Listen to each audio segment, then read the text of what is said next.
It is a departure from the past, where there is now clear separation of powers between the legislature and the executive. There are two chambers of parliament now, or houses if you like.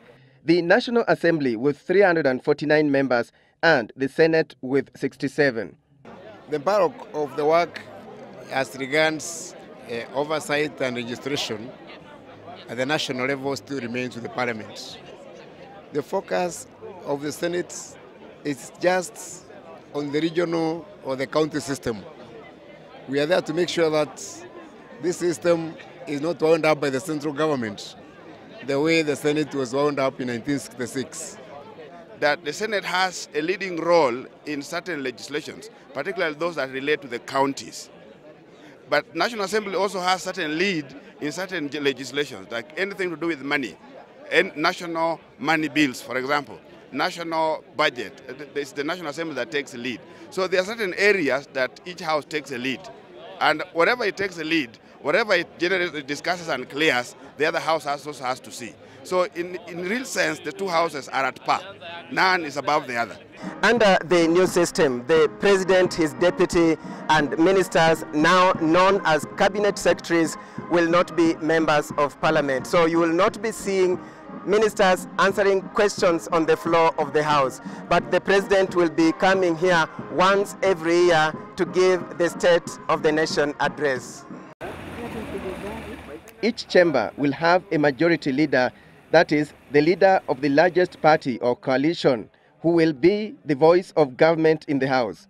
The leader of majority, in essence, is the floor manager. He plans government agendas on the daily, weekly, monthly, annually, scheduling of government agenda on the house. Similarly, each house will have a minority leader, that is, the leader of the second largest coalition, in this case, the Coalition for Reforms and Democracy, CORD. Remember, we are going to chair PAC and PIC. These are the oversight watchdog committees that will make sure that the value for money that Kenyans are going to put in the kit of government are available to them at the end of the expenditure. Both chambers will have house business committees that will be chaired by the speakers, and among its members will be the majority and minority leaders.